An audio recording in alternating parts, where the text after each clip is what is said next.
Dear student, good morning. मैं सूर्य प्रकाश त्रिपाठी। जैसा कि मैंने आप लोगों को पिछले वीडियो में समुच्चय के प्रकार बताए थे, जिनमें परमित, अपरमित, रिक्त और एकल समुच्चय को हमने विस्तार से बताया था। आज उनके हम कुछ क्वेश्चनों को सॉल्व करके आप लोगों को बताते हैं। क्वेश्चन दिया गया है पहला, निम्नलिखित में से कौन कौन से रिक्त समुच्चयों के उदाहरण हैं। क्या बताना है कि जो रिक्त समुच्चय के उदाहरण हैं उनको हमें बताना है कि ये रिक्त समुच्चय है या अन्य प्रकार का समुच्चय है, ये बताना। तो फर्स्ट दिया गया है 2 से भाज्य विषम प्राकृतिक संख्याओं का समुच्चय। तो जैसा कि हम जानते हैं कि सम संख्याओं में 2 से भाग जाता है और विषम संख्याओं में 2 से भाग नहीं जाता है। तो जब यहां पर क्या दिया गया है कि 2 से भाज्य विषम प्राकृतिक, ऐसी संख्याएं विषम लिखनी है जो 2 से भाजित हो।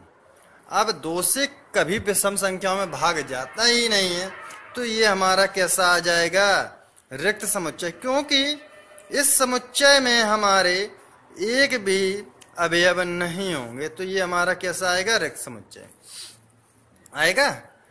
क्योंकि ये जो है हमारा कैसा आएगा, इसमें समुच्चय में एक भी अवयव आएंगे नहीं आएंगे, क्योंकि ऐसी कोई विषम संख्या नहीं है जिसमें 2 से भाग जाता हो। ठीक है। अब यहां पर कहा गया है सम अभाज्य संख्याओं का समुच्चय। अब सम अभाज्य संख्याएं, अभाज्य संख्याएं कौन कौन सी होती, जिन संख्याओं में अब एक और अपने के अलावा दूसरी संख्याओं का भाग ना जाता हो, उन संख्याओं को सम संख्याएं, इस अभाज्य संख्याएं कहते हैं। अब यहां पर क्या दिया गया है, समअभाज्य संख्या। तो समअभाज्य संख्याएं कौन कौन सी हैं?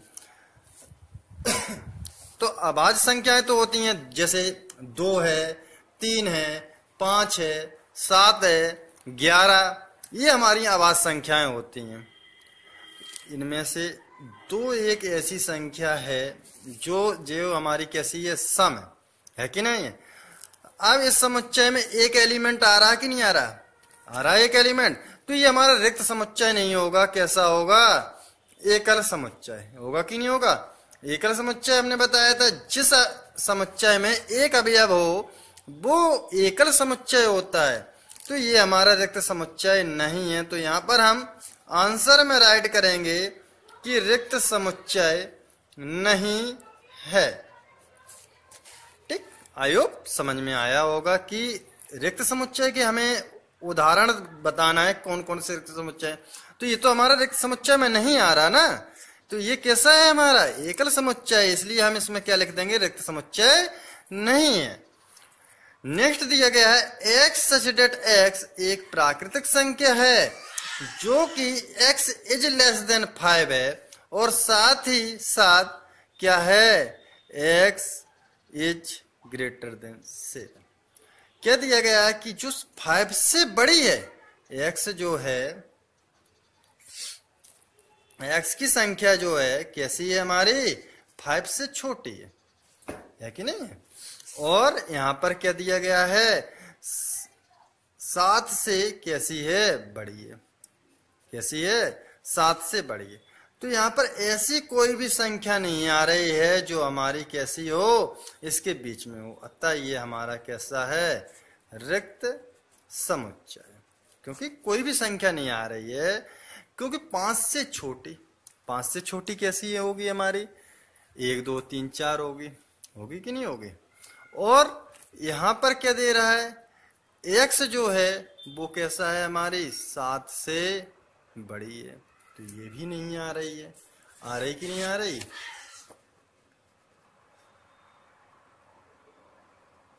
ठीक, अब दिया गया है y सच डेट y किन्हीं भी 2 समांतर रेखाओं का उभयनिष्ठ बिंदु है। जो हमारा y है वो किन्हीं 2 समांतर रेखाओं का उभयनिष्ठ बिंदु है। तो कोई भी 2 समांतर रेखाएं दी गई हैं, कोई भी, ये मान के चलो ये समांतर रेखाएं दी गई हैं। ए और बी, और ये हमारी दो समांतर रेखाएं सी और डी दिया जाएगा। क्योंकि रेखा हम ए भी नहीं ले सकते हैं, ले सकते हैं? नहीं ले सकते हैं, क्योंकि एक रेखा ए भी दे दी गई है, तो दूसरी रेखा सी डी हम बनाएंगे, तीसरी रेखा ई एफ एम एन इस प्रकार बनाएंगे। तो उभयनिष्ठ बिंदु, तो कोई भी उभयनिष्ठ बिंदु तो मिलेगा ही नहीं, क्योंकि रेखाएं जो हैं अलग हैं। तो ये भी हमारा रिक्त समुच्चय में आ जाएगा। ठीक है, इसी के आगे क्वेश्चन नंबर 2, निम्नलिखित समुच्चयों में से कौन परमित और कौन अपरमित है। अभी हमने रिक्त समुच्चय के उदाहरण आपको बताए थे क्वेश्चन में। अब यहां पर क्या बताते हैं, कौन सा परमित है और कौन सा अपरमित है। वर्ष के महीनों का समुच्चय, वर्ष के महीनों का समुच्चय, तो वर्ष के महीने हम जानते हैं कौन सा होता है, जनवरी होता है, दूसरा फरवरी, इसी प्रकार मार्च होगा, अप्रैल होगा, मई होगा, जून, जुलाई, अगस्त, सितंबर, अक्टूबर, लास्ट में कौन सा आता है, नवंबर, दिसंबर। इस प्रकार अगर हम सभी को देखेंगे तो ये हमारी ये निश्चित अभी अब होगा कि नहीं होगा, अनिश्चित तो नहीं हुए, क्योंकि हमें पता है वर्ष में कितने महीने होते हैं, 12 महीने होते हैं। तो 12 महीने को हम यहाँ पर राइट कर सकते हैं। अतः ये हमारा कैसा होगा, कैसा होगा, परमित समुच्चय होगा। क्योंकि बताया था परमित समुच्चय में अवयवों की संख्या निश्चित होती है, होती कि नहीं होता।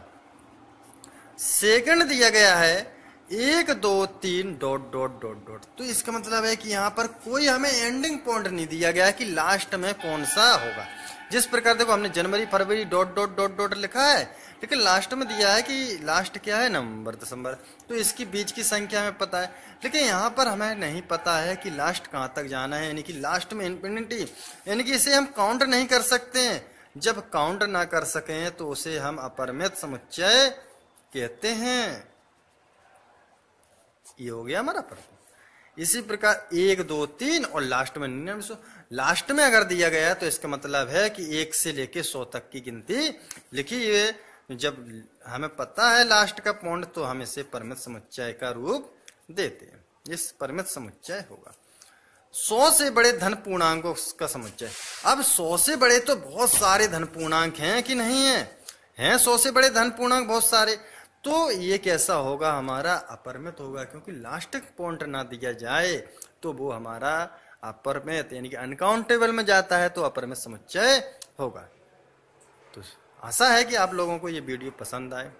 इसी के साथ आज के लिए सिर्फ इतना ही। धन्यवाद।